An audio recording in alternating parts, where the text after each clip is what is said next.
mai matsayi a cikin raina kin daukaka. Ya kamata mu sani cewa mace ɗaya ce tak a duniya take da wuyar samu, amma idan ka samu irinta to kada ka kuskura ka rabu da ita.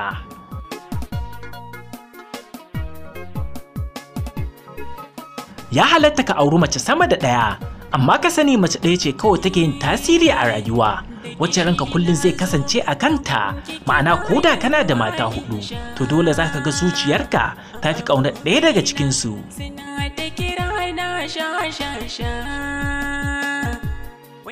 Babbar tambaya a nan ita ce, wace ce wannan mace ɗaya da muke magana a kai?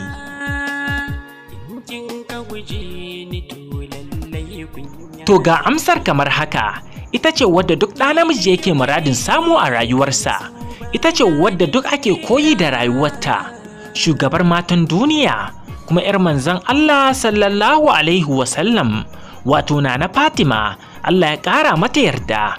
Haka kuma ita ce wadda kowace mace take fata ta zama irinta.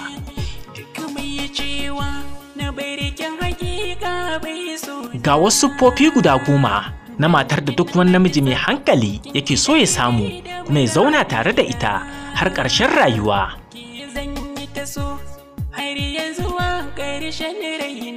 Ta farko, ita ce matar da ta yadda cewa ita mace ce, don haka ta tanadi duk abin da ake bukata a wajen 'ya mace.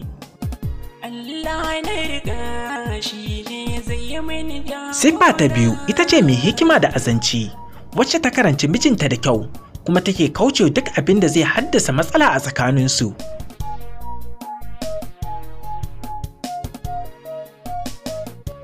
Siffa ta uku ita ce mace mai taushin hali da nutsuwa a duk lokacin da yake tare da ita.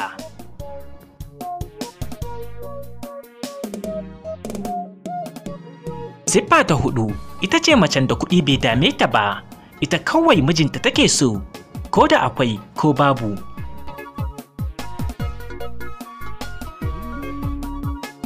Siffa ta 5 ita ce mace mai haƙuri da juriya, ba gunaguni, babu mita, sannan ba ta kai ƙara ga iyaye ko ga ƙawaye.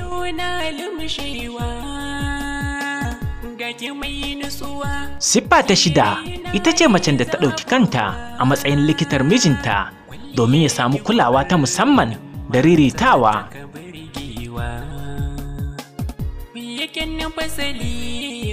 Siffa ta 7 ita ce mace mai saurin ɗaukar ishara, tana gane shiru da magana da motsi da yanayin shigowa da fita, da samu da rashi, da kuma yanayin da ake ciki a duniya ko a gari.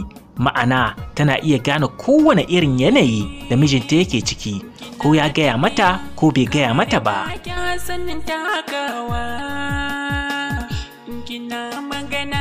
Siffa ta 8 ita ce mace mai ƙara miji kuzari da ƙarfin gwiwa da ƙarfin hali akan kyawawan manufofinsa.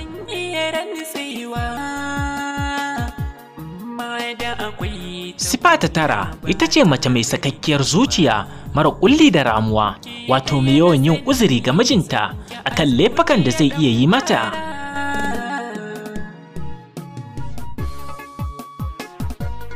Ta 10 kuma ta ƙarshe, siffar mace ta gari kuma mai wahalar samu musamman a wannan zamani da muke ciki, ita ce mace mai riƙon amana aure da soyayya ga mijinta, wato wadda ba ta zama ballagaza, mara kamun kai idan ta haɗu da wasu mazajen a wajen da ba muharramanta ba.